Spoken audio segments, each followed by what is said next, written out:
All right, what's going on, people? It's DJ Slugo. It's the Cosign album. I'm sitting right here with my man Reese Urban. He's one of the people that was major to the Ghetto House movement. We're going to sit here, we're going to talk to him for a second, get a few questions out of him that we asked all of the other DJs. So, DJ Reese Urban, if people wanted to know your significant contribution to the Ghetto House world from your view, what would it be? Since Dance Mania had started putting out ghetto records, I was the only white guy on the label. Which to me is significant because I was the first person to kind of branch out and reach out to a different audience, I feel like, a little bit from the guys from the neighborhood. And I was probably one of the first guys touring a lot, playing ghetto at raves and not just local Chicago parties, I would say. Okay. So if people wanted to know like what DJ Urban, you know, everybody know we were all in Dance Mania, but a lot of people don't know. For the people that don't know, DJ Urban, biggest record to DJ Urban from that era would be what? Of my own? Mm-hmm. I would probably say my Dance Mania record, actually. That was my first release, and I feel like that was the one that got me the most recognition and notoriety and opened up avenues for me to release music on other bigger, not bigger, let me correct that, other labels in different territories that kind of reached a different audience as well. So what was your biggest record on that label? Like the name of, like if people wanted to associate the name of the record with DJ Urban. So I had one Dance Mania record, it was DM263, DJ Urban, Urban Disturbance. Urban Disturbance, okay. So, let's go with younger Urban versus family man Urban now. So I'm not a family man, I don't have a kids and wife. But okay, well, I adult a little bit. Adult a little bit.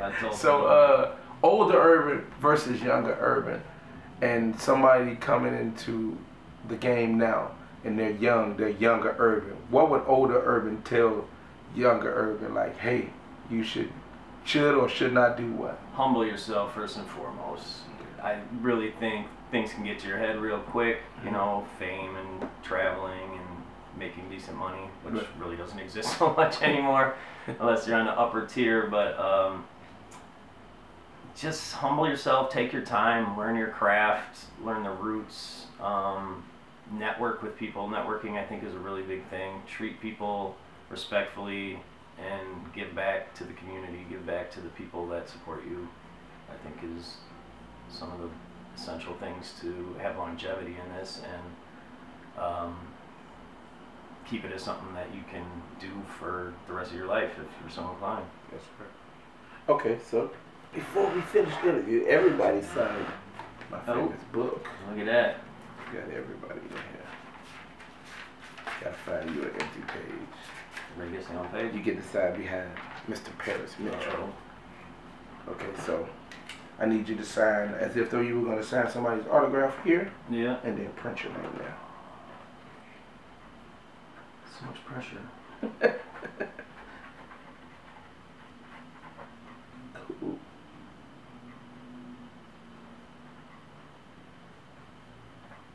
There you have it. DJ Reese Urban just co-signed the album. If there's any last words you want to say out there to the people in the public.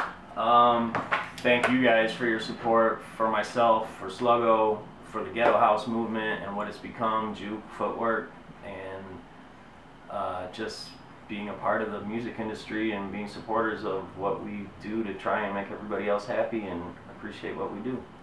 But before we go, when I came in, Urban showed me some things that brought jogged my memory. Right. Let's see what we got here. What we got? Urban and Slugo, Freaky Ride 2. Yeah. Cassette. We toured a lot together. This was my tour part. This is a cassette. You can't put this in your computer. Freaky Ride 3. Still in the shrink wrap. Oh, wow. Urban and Milton. Rowdy. Man, free DJ. Free Milton.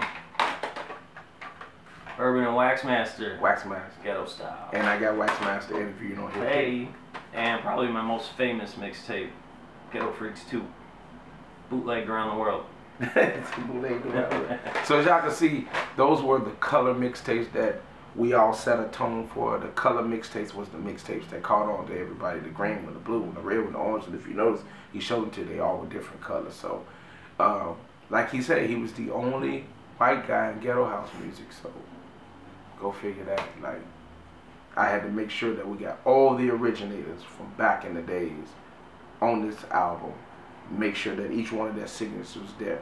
And so, you know, like I told everybody else, the album cover is you guys' signature. Dope. So very when cool. people see it, they're gonna be like, "Oh man, that's dope." He got all of the, I like it. yeah, all of the ghetto house greats. You know, the people. If you wasn't on Dance Mania and you were making music back then you wasn't really making music because you never made. People who made records on that label, you know, that was my goal. And yeah. Luckily, that was the first record I put out, so it kind of tainted me a little bit because I already achieved my highest accolade. Yeah, but everything else was like, yeah, I got right, a record yeah, on that's that. cool, that's cool. Yeah.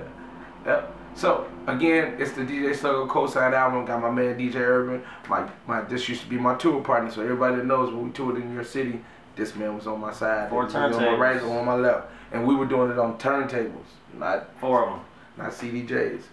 But I do CDJs now. I don't know what. Same. Yeah. So you know, I mean, technology gotta grow with change. technology. You know, so we're saluting everybody out there. We appreciate y'all. It's again DJ Urban.